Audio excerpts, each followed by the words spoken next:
ఖండించండి మహా టీవీ ఆఫీస్పై అక్రమ దాడిని, ఖండించండి పత్రికా స్వేచ్ఛను కాపాడండి, పత్రికా స్వేచ్ఛను. ప్రజాస్వామ్య వ్యవస్థలో 4వ స్తంభం లాంటి పత్రికా రంగం పైన దాడులు చేయడాన్ని మేము తీవ్రంగా ఖండిస్తున్నాం. ఫోన్ ట్యాపింగ్ వ్యవహారంలో వార్తలు ప్రసారం చేస్తున్న మహా న్యూస్ పైన కక్ష సాధింపు ధోరణిలో బీఆర్ఎస్ పార్టీకి చెందిన నాయకులు గుండాల్లాగా వ్యవహరిస్తూ దాడులు చేసి ఆఫీసులో ఫర్నిచర్ను ధ్వంసం చేయడమే కాకుండా జర్నలిస్టులకు సంబంధించిన ఆఫీసుకు సంబంధించిన వాహనాలను ధ్వంసం చేయడాన్ని మేము తీవ్రంగా ఖండిస్తున్నాం. ప్రజాస్వామ్యంలో వార్తలను ప్రచురించడం, ప్రజల వాస్తవాలను ప్రజలకు వివరించడం అనేది పత్రికల ఎలక్ట్రానిక్ మీడియా విభాగాల ప్రధాన పాత్ర.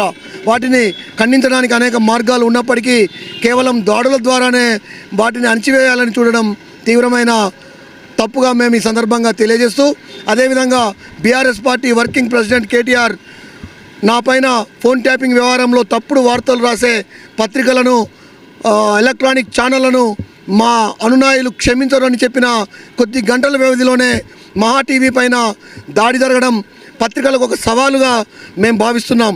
జర్నలిస్టు యూనియన్లన్నీ ఐక్యమై రాష్ట్ర వ్యాప్తంగా ఉన్న జర్నలిస్టులు కూడా దీన్ని తమకు ఒక హెచ్చరికలా గుర్తించి దీనిపైన పోరాటాలకు సిద్ధం కావాలని, వెంటనే బీఆర్ఎస్ పార్టీ దీనిపైన స్పష్టమైన ప్రకటన చేసి జర్నలిస్టులకు, మీడియా రంగానికి క్షమాపణ చెప్పాలని డిమాండ్ చేస్తున్నాం.